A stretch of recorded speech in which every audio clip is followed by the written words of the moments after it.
Au cœur du continent africain, là où la terre s'étend au-delà de l'horizon et où la vie se réinvente à chaque aube, la lumière commence à ramper sur la plaine. L'air est épais, immobile, chargé de poussière qui flotte comme un rideau doré dans la lumière du petit matin. La savane se réveille en silence, interrompue seulement par le bourdonnement lointain des insectes qui annoncent la chaleur à venir. Dans l'obscurité d'un fourré sec, quelque chose bouge d'une démarche basse et régulière, inconscient du danger, indifférent à la taille des prédateurs qui rôdent au loin. Ce n'est pas un lion, ni un chacal, ni un guépard. C'est une créature plus petite, mais avec une présence qui impose le respect. Là où d'autres fuient, il avance avec une détermination qui semble innée, guidée non par l'orgueil, mais par l'instinct. Il ne cherche ni à se cacher, ni à passer inaperçu. Chacun de ses pas est une démonstration de défiance, la preuve que le courage ne se mesure pas à la taille ou à la force, mais à la volonté d'affronter n'importe quelle situation. Entre racines et épines, la silhouette se révèle enfin. Son corps est court et compact, recouvert d'une fourrure bicolore qui brille d'une teinte d'acier au soleil. C'est ainsi que se présente le ratel, l'ennemi naturel de ceux qui dépendent de la peur pour survivre. La chaleur se propage sur la terre et le silence s'épaissit. Rien ne bouge pendant un instant jusqu'à ce qu'une ombre glisse sur le sable à un rythme hypnotique. Un cobra, alerte et prudent, se fraye un chemin à travers les fissures du sol à la recherche d'un abri, ignorant qu'il a franchi les limites du territoire du blaireau. Il la sent avant de la voir. Il reconnaît sa présence à son odeur, au léger contact du corps qui se traîne trop près de son terrier. Il ne montre aucun doute. Son avancée est ferme, mesurée, et dans son regard on peut discerner un calme qui contraste avec le danger qui l'attend. N'importe quel autre spécimen de sa taille tenterait de rester à l'écart d'une telle rencontre, mais le blaireau avance comme si rien ne pouvait l'arrêter. Il ne peut pas s'en empêcher, c'est dans ses gènes. Le serpent s'élève, son sifflement fend l'air comme un fil d'acier, et pendant une seconde, le silence revient. Puis l'attaque éclate sans prévenir. Le cobra projette son corps en avant, poussé par un réflexe défensif. Le blaireau esquive le premier coup d'un mouvement vif, presque calculé. Ses griffes s'enfoncent dans le sol, il se tord, mord et recule. La bataille est brève, féroce et brutale. Tous deux savent qu'une seule erreur peut être fatale. Et pourtant, l'erreur se produit. Le reptile atteint sa cible. Son crochet s'enfonce dans le flanc du mammifère, injectant une dose de venin qui serait mortelle pour presque toute autre créature de la savane. Le blaireau émet un grognement rauque et fait quelques pas maladroits avant de s'effondrer, et le serpent ne le suit toujours pas. Il a rempli sa défense. L'animal est trop redoutable et peu appétissant pour risquer une nouvelle attaque. Sans hâte, son corps disparaît parmi les tiges jaunâtres. Pendant un long silence, la savane demeure immobile, prisonnière d'un calme indescriptible. L'herbe ondule à peine sous un léger vent et chaque son résonne avec une étrange clarté. Tout semble immobile, mais sous ce calme persiste une résistance invisible. Ici, la mort n'a pas toujours le dernier mot. D'abord, un léger tremblement parcourt son corps immobile. Puis, un autre mouvement, plus ferme, rompt le silence. Le blaireau respire. Il ouvre les yeux. Encore étourdi par le poison qui persiste dans son organisme, il tremble en essayant de s'asseoir. Ses pattes s'appuient péniblement sur le sol, et peu à peu sa silhouette retrouve son équilibre. Chaque muscle se tend, comme si la vie elle-même reprenait le contrôle de son corps. Il fait quelques pas. Il s'arrête. Il respire l'air chaud et continue son chemin, calme, comme si de rien n'était. Il a perdu une bataille, mais pas sa détermination. Aucun autre mammifère connu n'aurait pu se relever ainsi après une attaque similaire. Sa peau épaisse et son système immunitaire extraordinaire lui permettent de résister à des doses de venin qui tueraient des prédateurs beaucoup plus gros. Cette résistance est présente dans tout leur corps. Leur sang contient des protéines qui neutralisent les toxines des serpents comme les cobras et les vipères, tandis que leur musculature compacte et leur métabolisme rapide réduisent les effets d'une morsure. Un lion ou un léopard avec un corps beaucoup plus grand succomberait immédiatement, mais le blaireau endure l'attaque comme si cela faisait partie de sa nature même. Adapté au fil des siècles aux confrontations avec les serpents, son organisme a transformé ce minuscule chasseur en un paradoxe vivant, un petit animal qui semble pratiquement indestructible. Cette résistance n'est pas une coïncidence, mais le résultat d'une adaptation précise, façonnée par des siècles de confrontation avec des créatures venimeuses. Chaque bouchée surmontée, chaque combat gagné ou perdu, a gravé dans sa lignée une force qui défie toute logique. Et tandis qu'il s'éloigne à travers les buissons, cette même force est évidente à chaque pas. La blessure ne lui importe guère et son attention se concentre sur la trace d'un terrier alors qu'il passe au prochain défi qui l'attend. À chaque pas qu'il fait, le soleil se lève sur la savane et son dos grisâtre se teinte d'une lumière dorée tandis que le bourdonnement des abeilles remplit l'air autour de lui. Rien ne l'arrête, ni le poison, ni la douleur, ni la mort elle-même. Mais qu'est-ce qui fait de ce petit chasseur un survivant si redoutable? Comment un corps aussi petit peut-il résister aux coups les plus mortels de la nature elle-même? Ce n'est pas sa taille qui impose le respect, mais la façon dont la nature l'a façonné avec une détermination implacable. Une contradiction vivante se cache dans son corps. Le ratel est petit, mais il incarne la force d'une créature qui semble faite pour défier des géants qui devraient l'écraser sans effort. Leur peau épaisse et lâche n'est pas seulement une protection, mais un avertissement silencieux. Sous elle, la douleur se dissipe et les blessures ne sont plus qu'un rappel.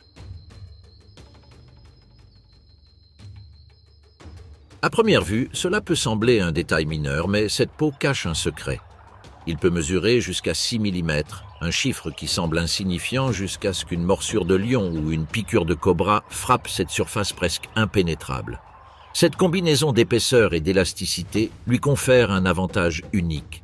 C'est un bouclier flexible qui protège sans restreindre sa capacité à se tordre et à contre-attaquer même lorsqu'un prédateur l'a déjà pris entre ses dents. Mais leur défense ne s'arrête pas là. Leurs pattes, avant courtes et robustes, se terminent par de longues griffes acérées, aussi puissantes que précises. Avec eux, ils déterrent en quelques secondes la terre durcie, ouvrent des ruches ou déterrent des serpents que l'on croyait en sécurité sous terre. Aucun recoin ne lui échappe, aucun terrier ne résiste à ses efforts. Sa force est à l'origine de tout, mais son ingéniosité est ce qui le définit. Son véritable pouvoir ne réside pas dans ses griffes ou sa peau, mais dans sa façon de penser. Ce spécimen n'agit pas par impulsion. Il observe et déduit chaque mouvement. Quand la faim le frappe, il lève les yeux vers le ciel et suit de près le vol de l'oiseau indicateur. Les deux forment une alliance improbable. L'oiseau connaît le chemin des ruches cachées, mais ne peut pas les ouvrir. Le blaireau, en revanche, est assez fort pour le faire. Il le suit à travers le fourré, attentif à chaque virage, jusqu'à ce que l'oiseau se pose sur un tronc creux qui abrite la ruche. Le blaireau s'approche prudemment, posant ses griffes sur l'écorce rugueuse. Grimper avec force et précision, en escaladant le tronc jusqu'à atteindre la cavité où est caché le doux trésor. Les abeilles essaiment furieusement, essayant de défendre ce qui leur appartient, mais ils frappent avec détermination, repoussant les rayons de miel et extrayant lentement le nectar et les larves sans être arrêtés par les piqûres. Leurs yeux petits et protégés par des plis de peau et de muscles qui les entourent sont à peine visibles. Tout contact avec les abeilles ne fait qu'effleurer la surface extérieure, tandis que leurs cils et leurs mouvements calculés détournent la plupart des attaques directes.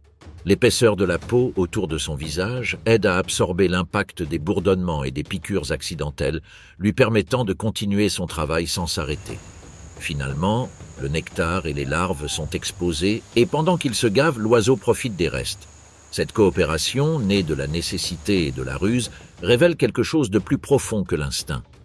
Le ratel comprend, apprend et agit avec détermination, démontrant que son esprit fonctionne avec la même férocité que son corps. Alors qu'il s'éloigne de la ruche, ce redoutable chasseur commence prudemment ses recherches, avançant lentement à travers la terre sèche, reniflant chaque odeur et fouillant la litière de feuilles avec ses griffes avant de décider où creuser. Il explore ensuite chaque bûche tombée et chaque crevasse dans le sol, déterrant des insectes, des rongeurs et des racines qui pourraient passer inaperçus à l'œil moins attentif. Plus tard, il traque les restes d'animaux abandonnés par la savane, profitant de chaque opportunité que lui offre l'environnement. Il ne méprise rien, car chaque bouchée est une victoire sur la pénurie. Il s'agit, par essence, d'un opportuniste, mais aussi d'un équilibriste invisible, d'un nettoyeur d'écosystèmes qui transforme les déchets en énergie. Et tout cela se résume à sa qualité la plus admirable, une résilience qui semble confinée à l'impossible. Il peut résister à des températures extrêmes, au venin des serpents les plus mortels et à des blessures qui tueraient des créatures beaucoup plus grandes. Chaque souffle qu'il prend défie les lois de la nature, prouvant que la force et le courage ne sont pas le privilège des grands. Le ratel n'a pas peur du poison, de la douleur ou de l'échec, mais... Que se passe-t-il dans votre esprit qui vous fait défier la peur elle-même? Qu'est-ce qui pousse une si petite créature à affronter, sans hésitation, des géants qui pourraient l'écraser d'un seul geste? La réponse à leur courage ne se trouve pas dans leur force, ni même dans leur peau. C'est plus profond, dans la façon dont il a appris à exister seul, à se méfier de tout ce qui respire, à avancer dans un monde où chaque ombre peut cacher un danger. Leur agressivité n'est pas une excentricité, mais une adaptation. Dans la savane, le doute tue, et le ratel est né sans aucune place pour la peur. Dans les régions les plus sèches de l'Afrique, où le soleil est impitoyable et où les prédateurs rôdent à chaque coin de rue, ce petit mammifère a trouvé son propre chemin. Dans un décor dominé par des géants comme les lions, les léopards et les hyènes, il n'y a pas de place pour l'indécision. La seule défense possible est le défi, ce que cet animal comprend dès ses premiers pas. La confrontation directe est sa seule stratégie viable. Il ne peut pas compter sur sa taille ou sa vitesse, il compte donc sur son instinct, sur une énergie qui ne semble jamais s'épuiser. Quand quelque chose le menace, il ne recule pas. Il se lance tête baissée car sa nature ne connaît pas d'autre réponse. Mais cette férocité a des racines plus profondes. Sa vie est un voyage solitaire, un voyage constant entre des terriers et des territoires que lui seul connaît. Le ratel ne forme pas de groupe, d'alliance ou de hiérarchie. Chaque individu est sa propre armée, sa propre loi. Seule la saison des amours brise brièvement cette indépendance. Durant ces jours-là, quelque chose change dans l'air. Le mâle abandonne sa routine de chasse et suit une piste invisible, une piste olfactive qui le guide avec persistance. Il ne cherche ni nourriture ni abri, mais le signal que son instinct reconnaît comme une urgence. La femelle, quant à elle, se promène sur son territoire avec la même prudence que d'habitude, même si son corps répond également à cet appel silencieux. Le mâle est plus robuste et persistant, la femelle plus insaisissable et méfiante. C'est elle qui décide du moment de la rencontre, mesurant l'intrus avec la même méfiance avec laquelle elle fait face à toute menace. Lorsqu'ils se rencontrent enfin, il n'y a pas d'approche douce ni de cérémonie. Ils se mesurent à distance, se reniflent, se grognent, chacun se rappelant que l'autre pourrait aussi être un rival. Parfois, la cour ressemble plus à une confrontation qu'à une invitation. Ils se poursuivent brièvement, se heurtent à coups de poing et de bousculades, testant le courage de l'autre avant de s'accorder une trêve. Mais l'impulsion les emporte. Ils ne se tolèrent que le strict nécessaire, et, pendant quelques heures, la solitude qui les caractérise semble suspendue. Parfois, ils partagent le même abri pendant une journée, parfois deux. Aucune tendresse ne les unit, seulement l'urgence et l'instinct de perpétuer l'espèce. Lorsque l'instinct disparaît enfin, le lien se dissout aussi vite qu'il est né. Puis le mâle et la femelle se séparent comme s'ils ne s'étaient jamais rencontrés. Derrière eux reste la brève odeur de l'autre, que le vent efface bientôt. Peu de temps après, dans le silence d'un terrier profond, la femelle donne naissance à deux minuscules petits. Ils naissent aveugles, sans poils et complètement dépendants. Pendant des semaines, le monde est réduit à ce refuge sombre, où la mère guette chaque bruit venant de l'extérieur et ne quitte l'entrée que pour chasser, revenant toujours avec la précision de quelqu'un qui ne peut se permettre la moindre erreur. Au fil du temps, les petits ouvrent les yeux et font leurs premiers pas parmi les ombres. La femelle leur apprend à creuser et à suivre son odeur pour ne pas se perdre. À 3 mois, il les emmène dehors, les habitue à la chaleur, au vent et au danger. Il leur montre comment chercher de la nourriture, comment attaquer, comment se méfier d'absolument tout ce qui bouge. À chaque mouvement, elle transmet ce qu'elle a appris seule. Ses petits grandissent vite, l'accompagnent dans ses voyages et la regardent creuser, voler et les affronter sans hésitation. Leur mère ne les protège pas tendrement, elle les dresse rigoureusement. Chaque sortie est une leçon silencieuse, une préparation au moment où ils devront se débrouiller seuls. Lorsque l'instinct lui dit que ses petits peuvent survivre, la mère cesse de tolérer leur compagnie. S'ils tentent de la suivre, elle les effraie avec des grognements ou des morsures jusqu'à ce qu'ils se dispersent. Rester ensemble n'apporterait que danger et compétition pour la nourriture. Dans leur monde, la survie dépend de la distance, pas de la connexion. Aucun lien ne peut durer au-delà du besoin immédiat. Cette structure sociale a créé une créature incapable de se soumettre à quoi que ce soit. Le ratel ne dépend de personne, pas même de ses congénères. Dans son monde, la solitude est une force. Tout comme le couple se dissout après l'accouplement et que la mère abandonne ses petits lorsqu'ils atteignent l'indépendance, chaque individu retourne à son isolement, car dans la vie du ratel, il n'y a pas de « nous ». L'entreprise est une brève exception, une parenthèse dans une existence marquée par la méfiance. Chaque rencontre avec un autre individu est une menace. Leur territoire, marqué par l'urine et les sécrétions glandulaires, est une frontière invisible mais absolue. Quand l'air est chargé d'une odeur étrangère, le maître du domaine s'arrête, lève la tête et renifle avec précision. L'invasion est impardonnable. La confrontation n'éclate pas immédiatement.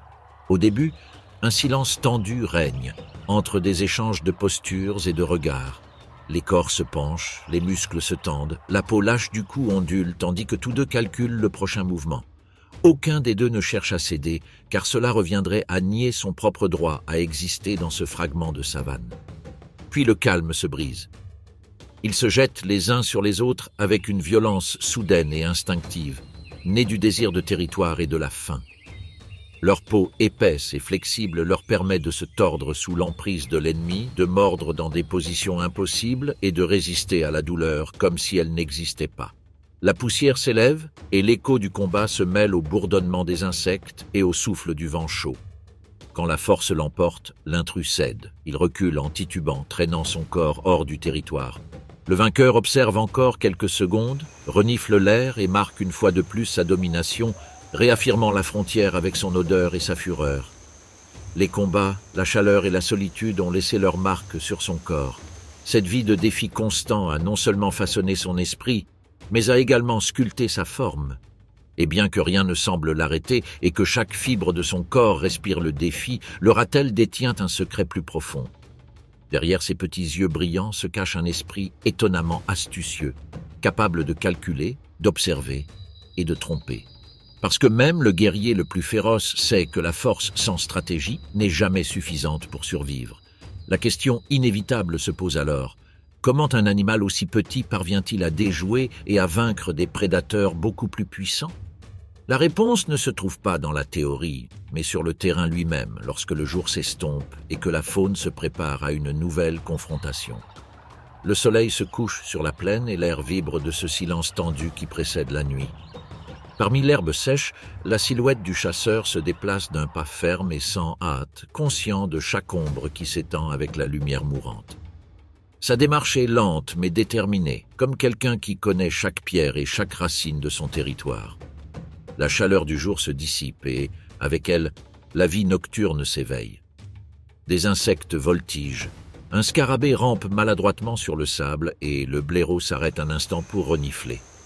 Son nez, endurci par des années de chasse et de défense, capte bien plus que l'odeur du sol. Une faible trace flotte dans l'air, une vibration presque imperceptible qui annonce l'approche d'une menace. Au loin, on entend des aboiements intermittents. D'abord un, puis plusieurs. Des sons aigus, secs et calculés. L'air semble vibrer à chaque écho et des ombres se dessinent parmi les buissons. Ce n'est pas une simple coïncidence. C'est la voix coordonnée de chiens sauvages, des chasseurs en meute qui agissent rarement seuls. 6 corps élancés glissent en éventail, entourant lentement l'intrus.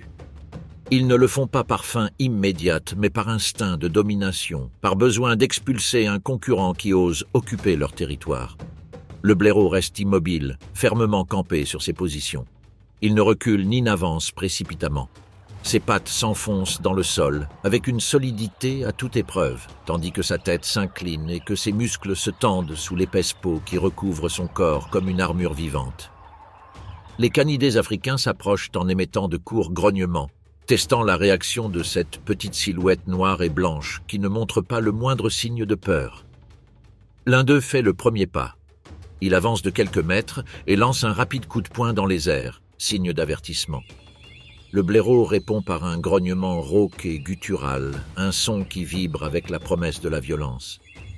Il ne cherche pas à s'échapper, et il n'en a pas besoin. La tension grandit à chaque instant, pesante et palpable sous le soleil couchant. Puis le blaireau bouge. Un simple geste, presque imperceptible. Il lève la queue. Et une odeur intense, âcre, insupportable se dégage de son corps. Une vapeur invisible qui coupe l'air aussi efficacement qu'une lame. Les chiens reculent instinctivement, confus. Certains tournent le museau, d'autres secouent la tête pour tenter de dissiper la puanteur. En quelques secondes seulement, la coordination parfaite du groupe est rompue. Le blaireau le sait, son instinct le guide mieux que toute pensée. Dans la confusion, l'un des chiens est momentanément exposé.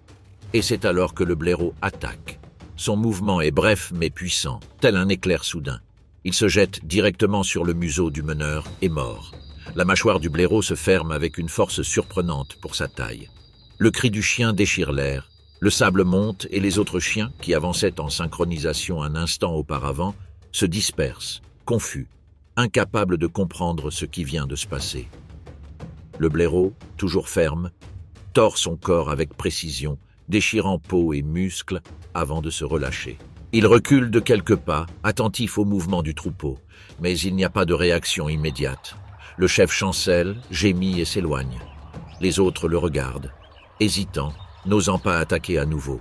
Une seconde, deux. Puis, l'instinct collectif nous dicte de battre en retraite. Le silence revient, rompu seulement par le halètement du blaireau. Autour de lui, le sol est marqué d'empreintes de pattes, de poils et de gouttes de salive. La victoire n'est pas une célébration, c'est simplement une continuité. Le blaireau reste immobile, hume l'air une fois de plus et, sans se presser, reprend sa marche. L'odeur de la peur flotte encore dans l'air, mais elle ne lui appartient plus. À quelques mètres, il retrouve le trou qu'il a creusé quelques heures auparavant, son abri improvisé. Il s'arrête à l'entrée, regarde l'obscurité qui tombe sur la savane et descend lentement. Il n'y a pas de blessure grave, juste une trace de poussière et d'effort sur sa fourrure. La nuit appelle et le blaireau, tel un guerrier sans témoin, rentre dans son terrier. Le vent balaie la plaine. Au loin, les chiens ont disparu, emportant avec eux le souvenir d'une confrontation inutile. Le ratel a survécu un autre jour dans un monde qui ne tolère pas la faiblesse. Mais dans cet équilibre sauvage, combien de batailles devra-t-il encore mener pour conserver ce qui lui appartient ? La nuit se dissout à l'horizon tandis que le premier rayon de soleil teinte la savane d'un or chaud. L'air sent encore la terre humide et la poussière, et les sons de l'aube se frayent un chemin à travers les hautes herbes. On peut entendre le bourdonnement des insectes, le cri lointain d'un oiseau et le faible craquement de quelque chose qui bouge dans les ombres qui n'ont pas encore complètement reculé. Dans la lumière qui commence à durcir, le ratel sort de son terrier. Son corps semble porter le poids de la nuit précédente et les échos de la veille résonnent encore dans son estomac vide. Il s'est battu, il a parcouru des kilomètres dans l'obscurité et l'aube ne l'a laissé que fatigué et affamé. Mais il n'y a aucune faiblesse dans sa démarche. Soudain, quelque chose attire son attention. Il s'arrête, renifle l'air et se dirige vers une clairière où un sentier invisible aux autres semble le guider. À quelques mètres, la silhouette d'une antilope gît inerte, sa peau encore fraîche, marquée par les crocs précis d'un chasseur. Le blaireau avance sans hésitation, son pas est dénué de respect et de peur. Dans la savane, l'opportunité appartient à ceux qui n'hésitent pas. Il s'approche du corps et commence à déchirer la chair calmement, sans hâte ni dissimulation. Les vautours observent d'en haut, patients et prudents. Mais dans cet équilibre silencieux, quelque chose change. Une ombre se glisse à travers les buissons voisins. C'est un guépard, le véritable propriétaire de sa proie. Sa démarche est féline et élégante, mais son regard brûle d'une fureur contenue. Il chassait à l'aube et n'était parti que quelques minutes, mais dans la savane, un instant suffit pour tout perdre. Le blaireau lève la tête. Du sang marque encore son museau et sa fourrure hérissée révèle la tension qui le traverse. Restez ferme, sans reculer. Il n'y a aucun calcul ni prudence dans son regard, seulement l'entêtement de quelqu'un qui ne connaît pas de limites. Il revendique ce qui ne lui appartient pas, poussé plus par l'impulsion que par la raison, mais sa force se cache aussi dans cette témérité. Cette même audace, qui le pousse à défier toutes les limites, attire bientôt l'attention de ceux qui ont des droits sur la proie. Le guépard, en le trouvant dans sa nourriture, émet un sifflement profond qui coupe l'air. Il fait un pas en avant, signalant sa domination, sa queue remuant dans un rythme mêlant tension et avertissement. Mais le blaireau ne comprend pas les hiérarchies ni les menaces. Il ne connaît que le langage du défi. Le félin avance prudemment, chaque pas chargé d'énergie contenue. Les muscles sous sa fourrure bougent comme une vague, tendus, prêts à éclater. Soudain, il frappe le sol, soulevant un nuage de poussière devant le blaireau. Il ne le touche pas, mais le message est sans équivoque. L'intrus s'éloigne à peine, juste assez pour affirmer qu'il n'a pas peur. Un grognement profond sort de sa gorge, disproportionné par rapport à sa taille, une réponse qui mêle défi et détermination. Pendant un instant, les deux se retrouvent face à face. Élégance contre obstination, vitesse contre endurance. Chacun reste dans sa position, jaugeant l'autre, prisonnier d'un silence qui pèse autant que le regard qu'ils échangent. Le guépard fait un pas de plus. Son intention n'est pas de tuer, mais de récupérer ce qui lui appartient. La proie contient la viande nécessaire pour nourrir ses petits, et chaque minute perdue peut signifier une journée sans nourriture dans la tanière. Elle se penche en avant, découvrant ses crocs, prête pour une feinte rapide. Mais dans ce geste, le blaireau trouve son opportunité. Avec une vitesse qui dément sa taille, il se lance vers l'avant. L'impact est brutal. Un craquement, un rugissement étouffé, et le blaireau mord droit dans le museau du félin. Le guépard se débat violemment, essayant de se libérer, mais le blaireau ne le lâche pas. La douleur traverse le guépard comme un éclair. Sa respiration s'accélère, ses pattes griffent le sol, tentant de s'échapper. Finalement, le blaireau ouvre ses mâchoires et fait un pas en arrière, grognant avec la fureur intacte de celui qui ne connaît pas la peur. Le silence qui suit est épais et plein d'attente. Le félin l'observe, la plaie ouverte sur son visage brûlante, et comprend ce que son instinct lui hurle. Ça n'en vaut pas la peine. Dans la savane, une blessure mineure peut être fatale. Leur seule arme est la vitesse, et la risquer dans un combat contre un adversaire inflexible serait suicidaire. Dans un dernier sifflement, le guépard recule. Ses pas s'estompent dans les buissons.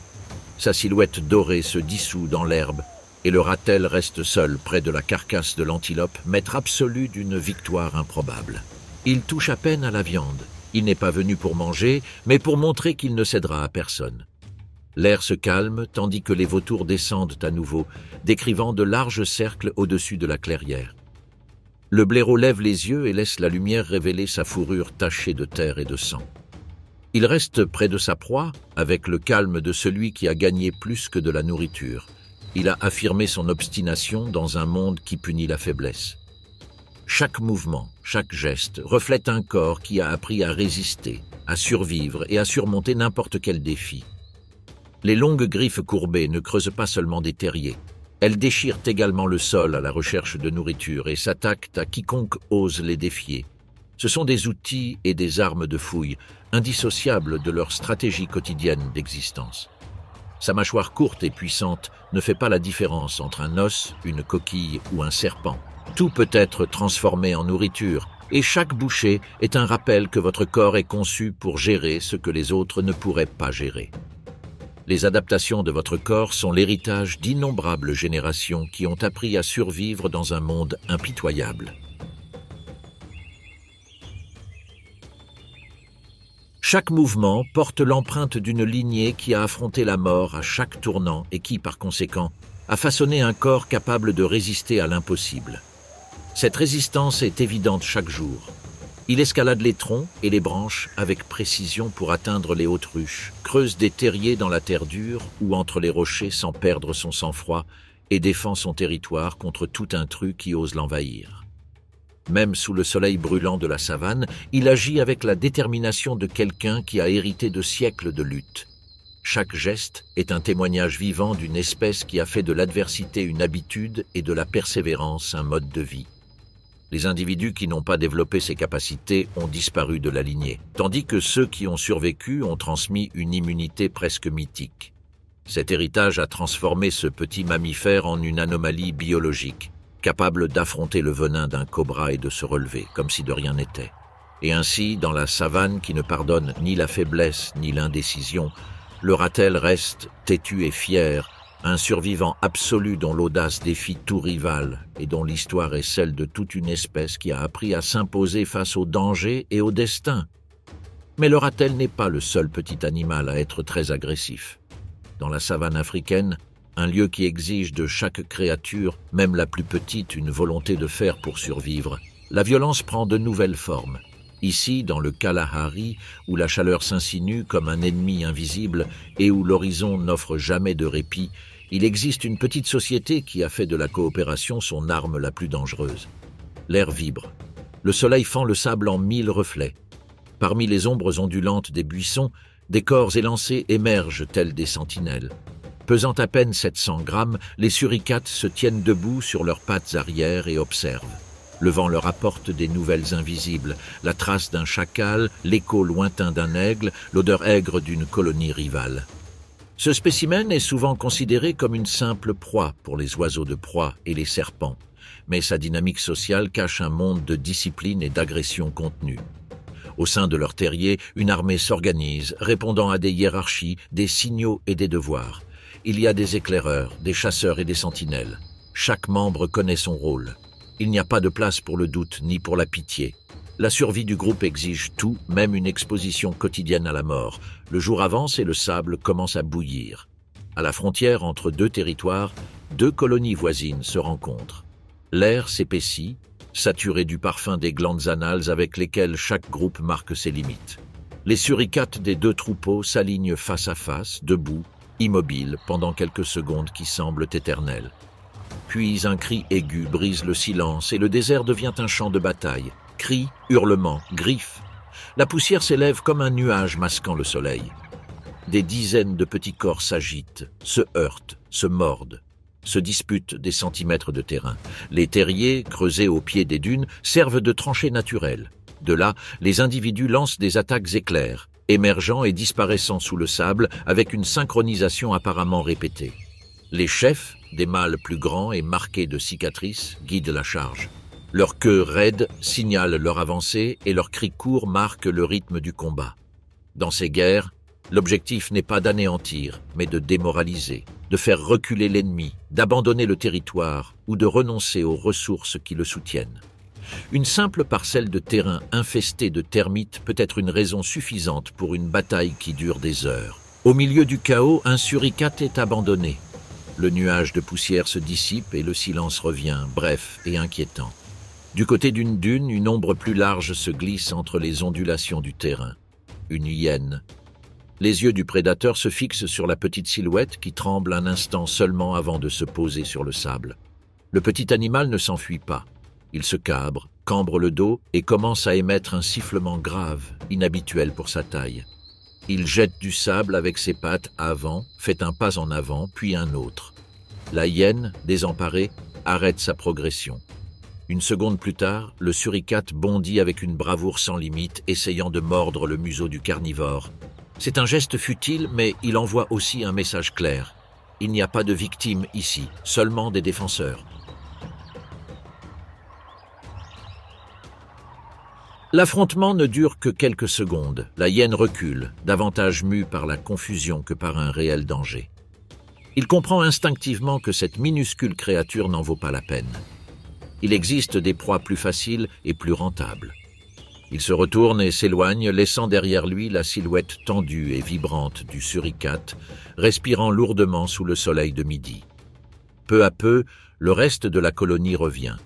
Les voix se regroupent, des corps sont reconnus dans la poussière. La bataille est terminée. Les suricates ont gagné quelques mètres de territoire et l'assurance que leur colonie restera nourrie pendant au moins un jour de plus. Les sentinelles retournent à leur poste, les mères appellent leurs petits et les mâles montent la garde depuis l'entrée des terriers. L'ordre est rétabli avec une efficacité qui semble plus rituelle qu'instinctive. Le désert, cependant, n'accorde aucun répit. Le sable refroidit à mesure que la nuit tombe, et dans les ombres qui s'allongent se cachent d'autres ennemis, invisibles mais tout aussi mortels. Et les suricates le savent trop bien. Le désert se tait au coucher du soleil, les ombres s'allongent sur les dunes et le sable conserve encore l'écho de la chaleur du jour. Les suricates, si vigilants pendant la journée, ne se reposent pas complètement la nuit. L'obscurité ne leur offre aucun répit, elle ne fait que changer le visage du danger. Depuis les buissons secs, les hiboux battent l'air dans un silence absolu. Sous le sable, les scorpions s'éveillent, des chasseurs invisibles qui se glissent dans les fissures. Mais lorsque le désert dort et que les étoiles remplacent le soleil, comment un être si petit peut-il se défendre contre des ennemis qui chassent sans être vus? Une colonie de suricates s'aventure dans l'obscurité argentée. Chaque mouvement est calculé, chaque pas semble un point d'interrogation. Ce sont des créatures de lumière, mais leur fin ne connaît pas le temps. Aux confins du Kalahari, la survie exige de saisir chaque instant, même ceux que les prédateurs revendiquent comme les leurs. Ils avancent en petits groupes, se répartissant précisément les tâches. Certains creusent, d'autres reniflent, et deux se tiennent debout sur leurs pattes arrière, scrutant un horizon qui existe à peine sous la nuit. Entre les fins grains de sable, quelque chose bouge. Un scorpion doré rampe lentement sous une pierre carbonisée. Ses pinces effleurent la surface et le dard, courbé comme une question mortelle, vibre avec la promesse du venin. Le suricate le plus proche s'arrête. Son souffle superficiel trouble à peine l'air. Ses yeux minuscules mais alertes suivent la piste invisible. Ensuite, il émet un petit clic, un signal. En quelques secondes, deux autres s'approchent et la flanquent. Pas de panique, pas de cri. Il y a de la coordination. Tandis que l'une garde les yeux fixés sur le scorpion, l'autre commence à creuser à une vitesse étonnante, créant un petit trou autour de la pierre. Le sable vole, sec, comme si le vent l'arrachait. Le scorpion, se sentant encerclé, se retire au bord du trou et commet l'erreur de s'exposer. Le suricate de tête effectue un saut court et précis. Sa bouche se referme sur le corps de l'arachnide, juste derrière le dard. Il mord avec une précision chirurgicale jusqu'à la rupture de la glande à venin. Le scorpion se tortille quelques secondes. Puis, immobile, il devient de la nourriture. Mais ce n'est pas encore fini, car à quelques mètres derrière, 3 oursons observent depuis la sécurité d'un terrier peu profond. La mère s'approche avec le scorpion neutralisé, toujours vivant mais inoffensif. Il la déchaîne sur eux, émettant un son grave et guttural. Les jeunes bondissent maladroitement, apprenant avec leurs dents ce que l'espèce a mémorisé depuis des générations. La violence n'est pas toujours une fureur, mais une méthode. Que la survie ne dépend pas de la taille, mais de l'ordre avec lequel on fait face au chaos. Le groupe entier reprend sa quête de nourriture. Dans l'obscurité, leurs silhouettes ressemblent à des ombres mouvantes, disposées selon un motif qu'aucun prédateur ne peut déchiffrer complètement. Là où d'autres animaux perçoivent un danger, ils voient une habitude. Leur coopération n'est pas un acte d'affection, mais une conséquence de la nécessité. Chaque regard, chaque alarme, chaque fouille partagée fait partie d'un langage né de la peur, mais affiné par la stratégie. Et lorsque la lune atteint son point culminant, les suricates retournent dans leur terrier. L'air ne vibre plus de menaces, mais de la fatigue d'avoir survécu à une autre nuit. Sous terre, dans l'étroit réseau de tunnels, de minuscules corps se blottissent les uns contre les autres pour conserver la chaleur. Dehors, le désert retrouve son silence, comme si de rien n'était. Mais dans le sable demeurent les traces, petites mais fermes, d'un ordre invisible qui soutient leur monde. Le suricate, le petit gardien du désert, prouve que dans l'Afrique la plus hostile, la paranoïa n'est pas une faiblesse. C'est la raison pour laquelle il respire encore. Mais toutes les petites créatures ne résident pas dans des plaines sèches ou n'agissent pas par peur. À des kilomètres de là, au-delà des horizons ouverts du Kalahari, l'air change. La terre devient dense, fertile, couverte d'ombre. Dans les forêts du sud de l'Afrique, où le feuillage laisse à peine passer la lumière de la lune, un autre type de survivant émerge. Pas quelqu'un qui se cache, mais quelqu'un qui rôde. Lorsque le soleil se couche sur les arbres épineux et que les cigales annoncent le changement de nuit, la jungle s'anime. Les sons se multiplient, le bourdonnement des insectes, le bruissement des feuilles, les pas légers des herbivores en quête d'eau. Dans ce monde de ténèbres, où les yeux comptent moins que les oreilles et l'odorat, un minuscule chasseur aux pieds doux apparaît, régnant sur les ténèbres sans émettre un seul rugissement. Ses yeux, deux minuscules braises, reflètent la faible lueur lunaire. Il se déplace lentement près du sol, chaque muscle mesurant la distance qui le sépare de sa proie. Il mesure un peu plus de 30 cm, pèse à peine 1,5 kg, mais son corps est taillé pour l'efficacité. Des membres courts, des mouvements élastiques, une queue qui équilibre l'élan et le silence. Il s'agit du chat noir africain, le plus petit des félins du continent et paradoxalement l'un des plus meurtriers. Dans le silence de la nuit africaine, la grandeur ne se mesure pas par la taille, mais par la précision. Ce petit chasseur peut tuer jusqu'à 10 victimes en une seule nuit. Il ne rugit pas, il ne court pas après sa proie, il la traque avec la patience du nombre. Ses oreilles, grandes par rapport à sa tête, tournent comme des radars invisibles, captant le moindre soupir d'un rongeur parmi les feuilles. Chaque son devient une carte tridimensionnelle qu'il trace mentalement, chaque rafale de vent, un indice vers la bonne direction. À quelques mètres de là, parmi les troncs humides, un petit oiseau terrestre picore le sol. Les insectes la harcèlent, leur piqûre la distrait. Sa peau, trop fine, ne supporte pas les piqûres persistantes des moustiques. Il bat des ailes, soulève de la poussière et émet un léger cri. C'est un instant fugace mais suffisant. Son chasseur s'arrête. Il calcule, il avance. Les sons de la jungle, si chaotiques pour toute autre créature, sont leurs complices. Chaque bourdonnement cache le bruissement de ses pattes. Chaque criquet cache les battements de son cœur. Et puis, le saut. Un bref éclair sans prévenir. Le félin surgit du fourré comme un tourbillon. Pas de poursuite, pas de drame. Juste un coup sec, un battement d'ailes étouffé et le silence. La jungle reprend sa symphonie comme si de rien n'était. Le chat traîne sa proie sous l'ombre d'une racine et la dévore méthodiquement. Rien ne se perd. La nourriture est source d'énergie et cette énergie garantit de nouvelles chasses avant l'aube. Peu d'animaux osent l'affronter, non pas à cause de sa force, mais à cause de sa persévérance. Ce félin ne se fatigue jamais. Si une attaque échoue, réessayez.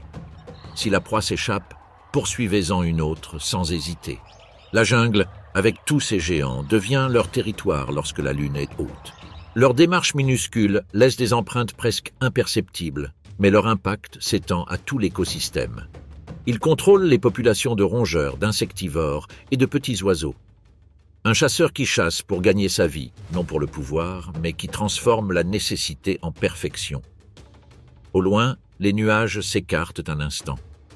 La lune illumine son pelage tacheté, camouflé dans le sable humide et l'herbe basse. Son souffle est un filet de vapeur à travers les sous-bois. La nuit avance, et avec elle, la fin. Il est encore temps avant que l'horizon ne s'éclaircisse. Il reste encore des pas à franchir, des proies à traquer, des sons à interpréter. Au fond, parmi les ombres de la jungle, un autre murmure commence à se mêler au chant des grillons, un son faible et intermittent. Il ne provient ni d'un rongeur, ni d'un oiseau. C'est un léger ronflement, un reniflement, un avertissement. Le chat noir africain s'arrête. Ses oreilles se tournent vers la source du bruit. Ses yeux, autrefois tièdes, se durcissent. Il sait que le son n'appartient pas à la proie. À des kilomètres de là, parmi le feuillage dense et les troncs rouillés, un caracal approche. Ses pas lourds et sûrs marquent un territoire qui ne tolère aucun intrus.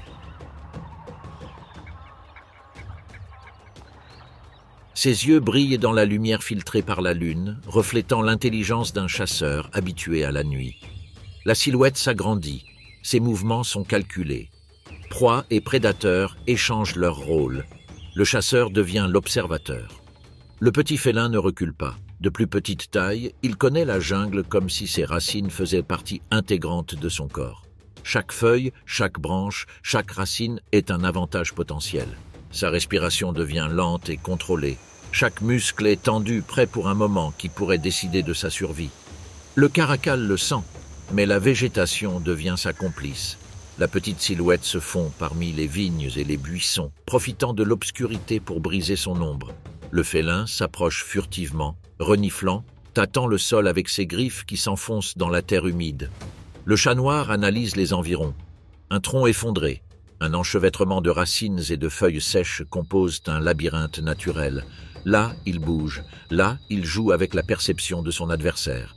Alors que le caracal tente de combler l'écart, le chat noir d'Afrique exécute sa première manœuvre. Un bond latéral, si rapide qu'il est à peine visible, le place derrière un rideau de haute fougère. Le caracal, confiant dans sa force, frappe, mais n'atteint que l'air vide. La frustration se lit dans ses yeux.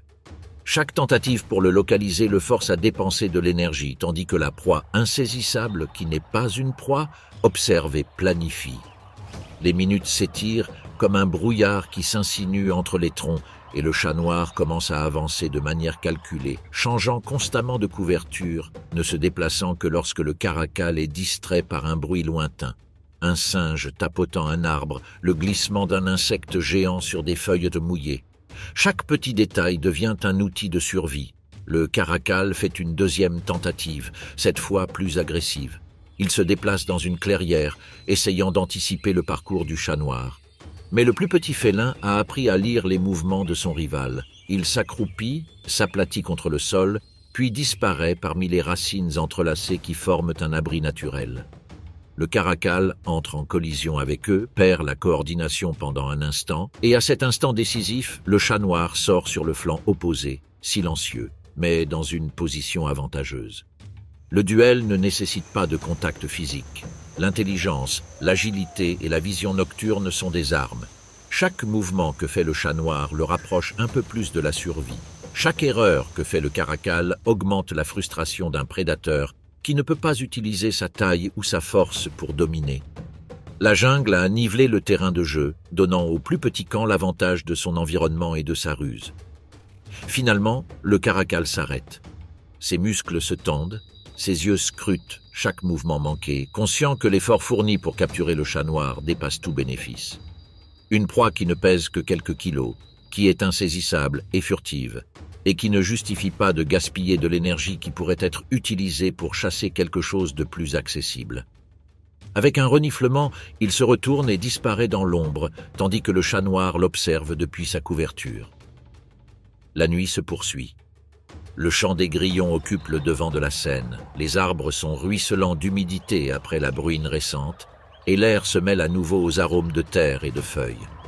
Le petit chat noir africain, agile et rusé, a gagné ce soir sans confrontation directe. Sa survie ne dépend pas de sa force, mais de son intelligence, de son calcul et de sa connaissance approfondie de son territoire. Il se déplace d'un pas ferme mais silencieux, reprenant sa vigilance, conscient que la jungle est pleine d'autres yeux qui l'observent. La victoire n'est pas célébrée, c'est simplement une transition, une autre étape dans une vie où la stratégie est la ligne entre l'existence et la disparition. Plusieurs nuits se sont écoulées depuis cette stratégie défensive réussie. La forêt, humide après une bruine récente, semble respirer un air plus épais, chargé de sons cachés et de promesses de violence. Au milieu de l'enchevêtrement de racines et d'ombres, le chat noir africain revient patrouiller son territoire, suivant les bords d'un ruisseau étroit. Sa fourrure, encore tachetée de traces de boue, se fond dans le sol sombre. Il n'y a pas de lune cette fois, juste une légère brume qui étouffe la lumière des étoiles. C'est le genre de nuit qui favorise les chasseurs, mais aussi ceux qui traquent les chasseurs. Le silence est rompu par un bruissement subtil, qui n'appartient pas au murmure de l'eau, ni au bourdonnement des insectes. Une vibration parcourt le sol, pas un bruit de jambes, mais un pas lent et lourd, comme une bûche glissant sous le feuillage. Le chat s'arrête, les oreilles tendues, ses moustaches scrutant l'air. Il n'a pas besoin de le voir pour savoir, quelqu'un d'autre est là. Parmi les racines humides, une ombre se dessine. Un python, épais comme le tronc d'un jeune arbre, se déplace avec un calme qui glace le sang. Ses écailles scintillent sous le reflet minimal de l'eau. Sa langue fine et rapide tâtonne l'air avec faim. Ce n'est pas un hasard. Les petits félins sont des proies faciles, nourrissantes et silencieuses. Mais ce soir, le python a fait un mauvais choix. Le chat recule de quelques pas sans faire de bruit. Il ne s'enfuit pas, il observe simplement. Ses yeux jaunes, rétrécis en fente, évaluent la distance. Le sol boueux qui entoure le ruisseau devient un allié invisible. D'un bond agile, il grimpe sur une racine basse, là où le sol s'élève, et les branches forment un réseau qu'il peut utiliser comme abri ou comme embuscade. Le serpent continue d'avancer, sans se presser, son corps décrivant de lentes courbes qui grincent dans la boue. Ses muscles se contractent sous sa peau luisante, créant une tension telle un ressort. Le félin fait son premier mouvement. Une courte foulée, un coup fugace de ses pattes avant. Ses griffes grattent les écailles du python, non pas pour le blesser, mais pour mesurer sa portée. Puis il recule, disparaissant parmi les racines. Le serpent répond par un clic sourd, propulsant son corps en avant. Échec. Tout ce qu'il peut faire, c'est emprisonner le vide et l'odeur aigre de la boue. Une danse silencieuse commence. Le chat n'attaque pas de front. Il le harcèle. Il se déplace en cercle serré, sautant de racine en racine, laissant le python dépenser son énergie en essayant de l'attraper. L'eau gicle à chaque poussée. À chaque torsion, le serpent s'expose un peu plus, sa tête se séparant de son corps pendant une seconde à peine perceptible. Le félin attend cette seconde. À son arrivée, il bondit. Il ne mord pas, ne rugit pas. Ses pattes avant s'abattent comme des poignards sur la tête du reptile, visant ses narines et ses yeux. Une fois, 2 fois, 3 fois. Les griffes soulèvent des fragments de peau et de boue. Le python se tord, émettant un sifflement profond, un gémissement d'air comprimé. Son corps frappe violemment les racines, essayant d'attraper quelque chose qui n'est plus là. Le chat a encore sauté, cette fois vers une branche qui craque sous son poids léger. D'en haut, le félin observe. Le python se recroqueville, aveuglé par la rage, essayant de le localiser. Ses mouvements, désormais maladroits, font glisser une partie de la boue sous lui. Le terrain trahit le serpent, l'humidité réduit son emprise, ses muscles glissent. Le chat en profite. Un dernier bond, un autre coup précis à la tête. Il n'y a pas de cri ni de sang, juste un bruit sec, un reniflement, et puis le python abandonne. Elle se déroule lentement, traînant son corps vers l'obscurité de la rive, et la jungle l'engloutit sans bruit. Le chat reste immobile pendant plusieurs minutes. Sa respiration est superficielle et rapide. Il a une griffe cassée et une patte douloureuse, mais ses yeux ne clignent pas. Il sait que la victoire ne se résume pas toujours à tuer. Parfois, la survie est le seul moyen de triompher. Il s'allonge sur une haute racine, regardant l'eau. La pluie recommence, légère, comme si la jungle cherchait à effacer les traces de la bataille. Sous la pluie, le chasseur lèche patiemment sa patte blessée. Point de gloire, seulement le silence. Dans l'obscurité de la forêt africaine, la force ne se mesure pas par la taille, mais par l'esprit qui sait quand attaquer et quand disparaître. Le chat noir africain, un fantôme parmi les feuilles, vit une guerre constante que peu voient et que seuls les plus astucieux parviennent à gagner. Mais maintenant, la question suivante se pose. Quelle créature, sans crocs ni griffes acérées, peut forcer un jeune lion à reculer et à fuir? Dans les forêts tropicales denses du Gabon, le feuillage s'entrelace en une canopée dense qui laisse à peine passer la lumière. La terre exhale un arôme de végétation humide et de feuilles en décomposition, tandis que les sons des insectes, des singes et des oiseaux se mélangent dans un chœur inquiétant. Au milieu de cet enchevêtrement de vie, un petit rongeur se déplace avec prudence mais avec détermination. Ses épines, raides et brillantes sous la lumière filtrée de la lune, alertent tout prédateur qu'il n'est pas une cible facile. Il s'agit du porc-épic à crête d'Afrique, maître de la défense, dont le courage rivalise avec celui des plus grands prédateurs qui peuplent ces terres. D'apparence modeste, pesant entre 1 et 5 kilos, sa véritable puissance ne réside pas dans la force de ses muscles, mais dans son armure vivante. Les épines qui courent le long de son dos ne sont pas simplement des défenses passives. Ce sont des outils offensifs, conçus pour percer, déchirer et dissuader. Chaque mouvement est calibré, chaque virage et chaque charge dirigée, le produit de millions d'années d'adaptation qui en ont fait un adversaire redoutable, capable d'affronter des serpents, des hyènes et même de jeunes lions sans perdre son sang-froid. Lors des jours de vaches maigres, le porc-épic s'aventure au-delà des limites sûres de la forêt, pénétrant dans la savane à la recherche de racines séchées, de tubercules et d'écorces que l'humidité de son habitat principal n'offre pas. C'est un territoire plus ouvert, exposé, où sa présence attire l'attention de prédateurs curieux. C'est ici qu'il rencontre un jeune lion inexpérimenté qui apprend encore à évaluer sa force et à évaluer ses proies. Le félin, percevant le rongeur comme une cible faible et accessible, s'approche prudemment, observant chaque vibration des pointes, ignorant qu'il est sur le point de rencontrer une défense millimétriquement précise et mortelle. Le porc-épic reste immobile, ses petits yeux intenses, fixés sur l'intrus. La respiration lourde du lion se mêle au bruissement de l'herbe sèche et, pendant un instant, le temps semble ralentir. Le jeune prédateur fait un pas en avant, confiant dans sa taille et sa force. Mais le porc-épic ne recule pas. D'une torsion soudaine, les épines s'entrelacent, se hérissent et vibrent, émettant un son aigu qui avertit qu'elles sont prêtes. Et puis, avec une précision calculée, il charge en arrière vers le lion. L'impact est immédiat. Les pics s'enfoncent dans le museau et les pattes avant de l'adversaire, provoquant douleur et surprise. Chaque tentative du félin pour les retirer ne fait qu'augmenter la pression et l'inconfort.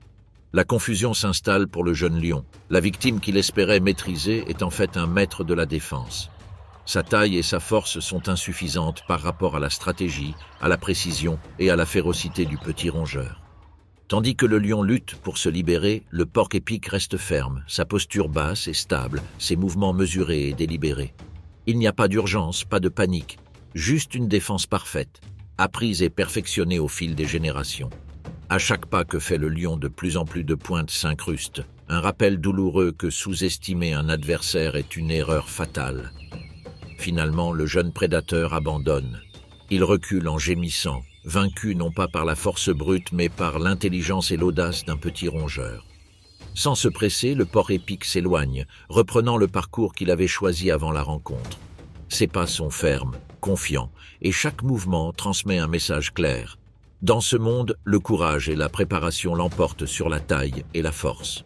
Le jeune lion est laissé derrière, blessé et humilié, apprenant une leçon qu'il n'oubliera pas de sitôt. Tout ce qui est petit n'est pas faible, et tout ce qui semble vulnérable ne mérite pas d'être sous-estimé. Le porc-épic africain à crête, armé et intrépide, prouve que l'évolution a créé un guerrier inattendu. Son armure naturelle non seulement protège, mais intimide et dissuade également, lui conférant une place privilégiée dans le réseau complexe de la jungle africaine. Leur audace et leur capacité à neutraliser des prédateurs beaucoup plus grands reflètent un principe fondamental de la faune sauvage. La survie dépend davantage de la stratégie, de la précision et de la conviction que de la taille. Mais tous les petits guerriers n'agissent pas seuls. Certains trouvent leur force la plus redoutable dans l'unité. Que se passe-t-il lorsque la ruse individuelle se combine à l'intelligence collective ? Non loin de l'endroit où le porc-épic avait démontré son audace, un groupe de babouins se déplace prudemment à travers la savane dorée. Ses yeux brillants et alertes scrutaient chaque mouvement dans l'herbe haute, chaque ombre qui pouvait cacher un danger. Chaque membre du groupe connaît sa position exacte, et des sentinelles postées sur les dunes de terre signalent tout signe de menace par des cris et des gestes. En apparence, ce sont des créatures de taille moyenne, vulnérables aux prédateurs tels que les lions ou les léopards, mais leur véritable force réside dans la coordination, l'intelligence et l'audace qui découlent de la cohésion de l'ensemble du groupe. L'air devient tendu lorsqu'un mouvement soudain dans l'herbe attire l'attention des sentinelles. Un léopard, furtif et calculateur, s'approche du sous-bois.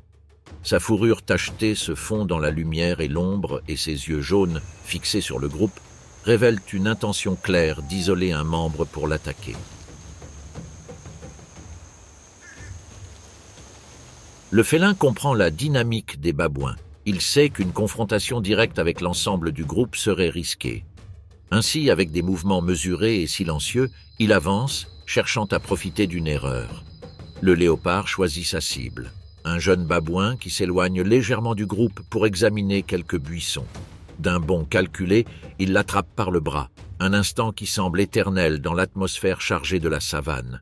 Le cri du babouin résonne, brisant le silence, et les sentinelles alertent immédiatement le reste du groupe avec un torrent de cris coordonnés. Le danger est clair, mais la réponse l'est tout autant.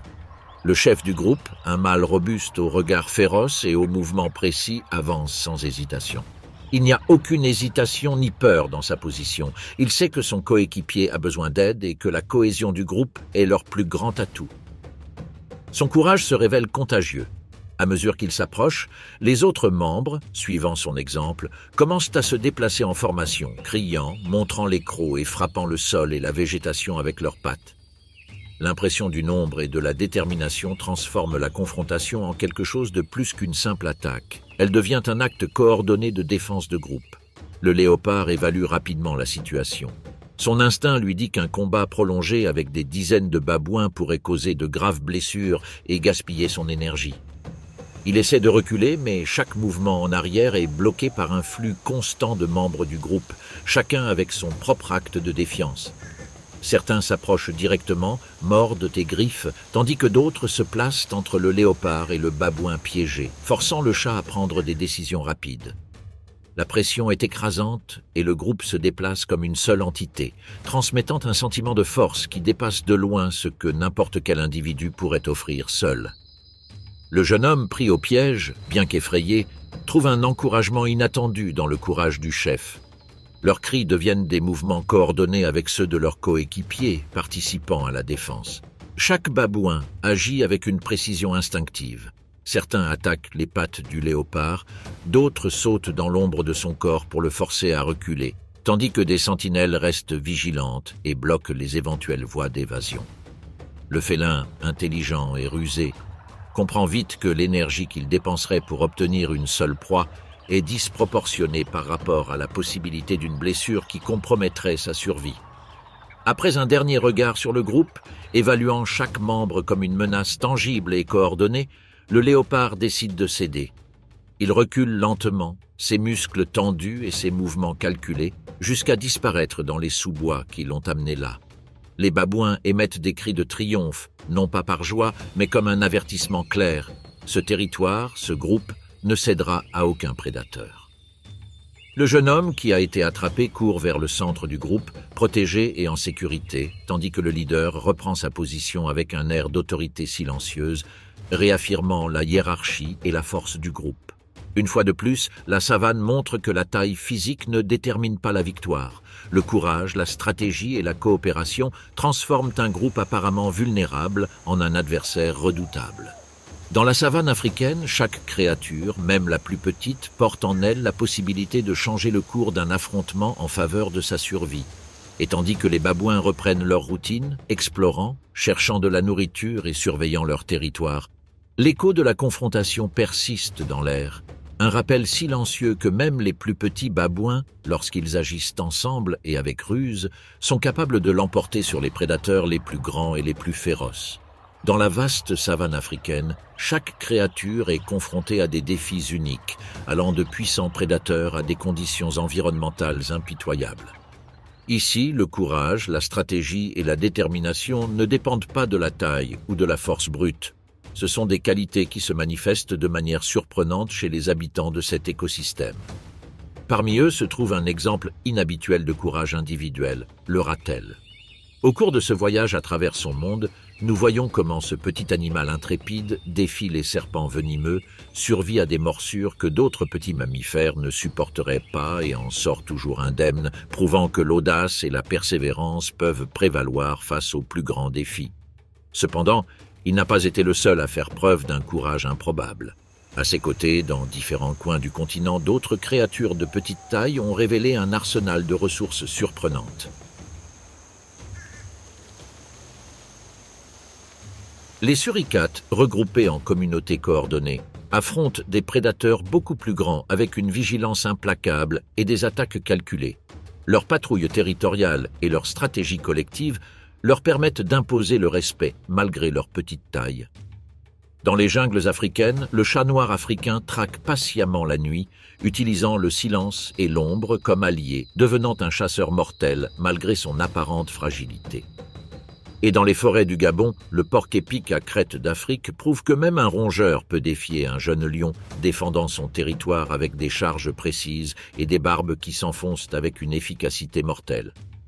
À travers ces récits, un fil conducteur se dégage clairement. Ce qui donne véritablement du pouvoir à ces animaux, ce n'est pas la force physique au sens conventionnel du terme, ni la vitesse ou la férocité brute, mais une caractéristique encore plus profonde et plus ancienne, le courage. Le courage d'affronter le danger sans reculer, la détermination de protéger un territoire ou une ressource jusqu'à son dernier souffle, est la clé qui a permis à de minuscules espèces de survivre pendant des millénaires face à des prédateurs supérieurs en taille et en force.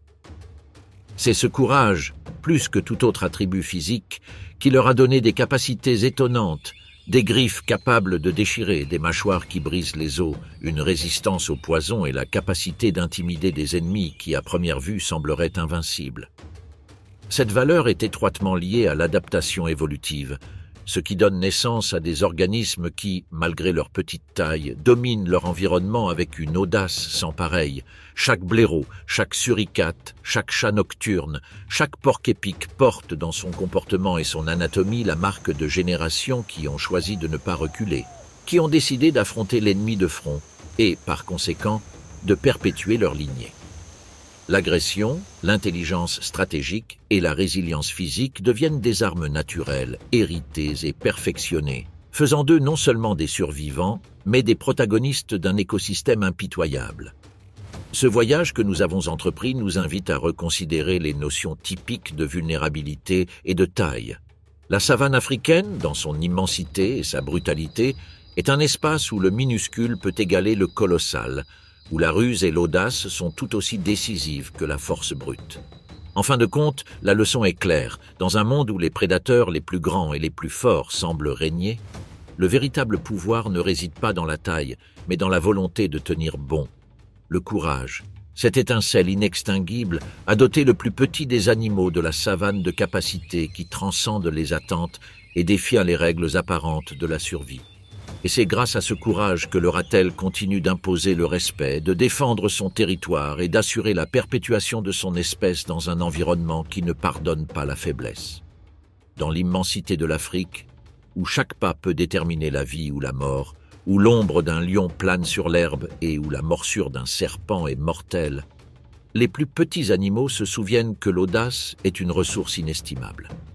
Ils enseignent que la taille ne définit pas un guerrier, que la force ne réside pas seulement dans les muscles, mais dans la conviction d'affronter le danger sans hésitation. Dans ce royaume de survie extrême, le courage est l'attribut suprême, et ceux qui le possèdent, aussi petits soient-ils, deviennent de véritables maîtres de leur destin, gardiens infatigables de la vie et de l'équilibre dans la savane africaine.